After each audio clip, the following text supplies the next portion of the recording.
Hello, my name is Dr. Matthew Goetz. I'm a medical oncologist at the Mayo Clinic in Rochester, Minnesota.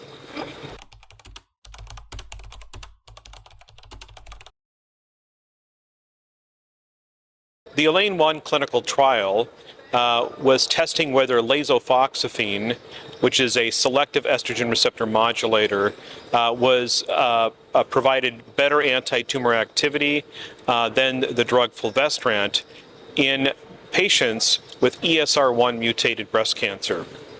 Stepping back, we know that the estrogen receptor is mutated in approximately 30 to 40% of patients who are treated with an aromatase inhibitor. And these ESR1 mutations have been shown to be a major problem. That is, they lead to not only endocrine resistance, but they're associated with a worse prognosis. Patients tend to have higher rates of metastases, especially to visceral disease sites. So there's been great interest in developing new drugs that would target these ESR1 mutations. Of course, we're familiar with fulvestrant, and both preclinical and clinical studies have demonstrated that fulvestrant appears to be a superior drug than aromatase inhibitor for targeting these ESR1 mutations.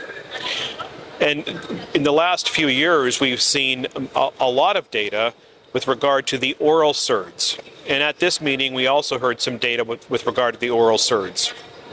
So lasofoxifene is a SERM. It is a selective estrogen receptor modulator, and it is an older drug. It was tested back in the 1990s as a drug for the primary prevention or the prevention of breast cancer, and was shown in the PEARL trial to reduce the incidence of breast cancer, as well as to be an effective drug to treat osteoporosis. There was substantial preclinical data demonstrating that lasofoxifene tightly bound the mutated estrogen receptor and specifically had effects to inhibit ER transcriptional activity, as well as to inhibit tumor growth and metastases. And these studies were done both as a single agent and in combination with CDK4/6 inhibitor. So the ELAINE-1 trial was a very simple design. It took women who had a diagnosis of estrogen receptor positive, HER2-negative metastatic breast cancer. They had progressed on an aromatase inhibitor and a CDK4/6 inhibitor, and they had circulating tumor DNA evidence for an ESR1 mutation. Patients were screened for these ESR1 mutations, approximately 200 patients, and approximately 100 patients were randomized to either fulvestrant or lasofoxifene. The results of the trial demonstrated that lasofoxifene improved progression-free survival from 4 months with fulvestrant up to 6 months with lasofoxifene. However, these results were not statistically significant. Similarly, when we look at other markers of efficacy, such as response rates and clinical benefit rate, again, both of these were improved with lasofoxifene. For example, the response rate with lasofoxifene was 13% versus less than 3% with fulvestrant. Again, a trend towards statistically significant, but it didn't meet the criteria.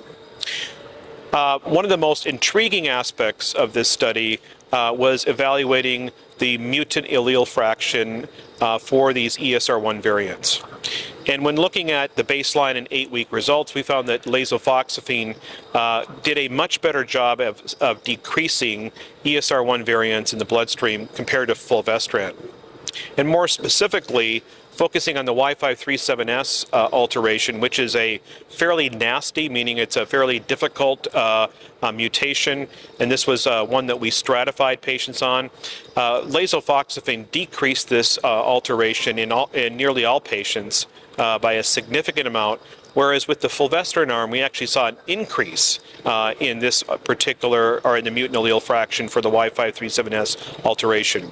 So this tells us that lasofoxifene is having an on-target effect and really proof of principle.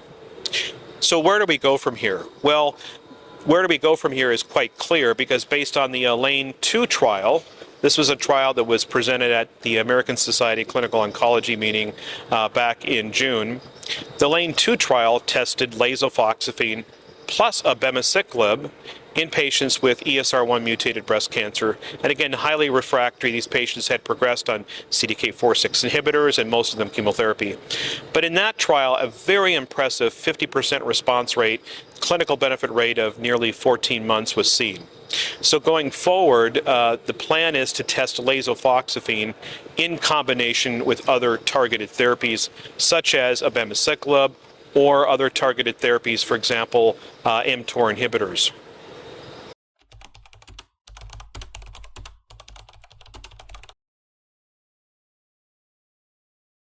I think the implications for patients based on the ELAINE-1 trial is that there will be more options down the road for treating patients with ESR1 mutations. Now, ELAINE-1 was not sufficient, obviously, for a regulatory approval. That would require a much larger study. However, the implications is that lasofoxifene appears to be an effective drug in terms of its ability to target the ESR1 mutation. And I say effective in terms of its pharmacodynamic effect and the positive efficacy signals that we're seeing. And I think the major take-home for patients is that going forward, these drugs, whether it's a SERD or a SERM, we will need to test them and study them in combination with other targeted therapies, such as the CDK4/6 inhibitors.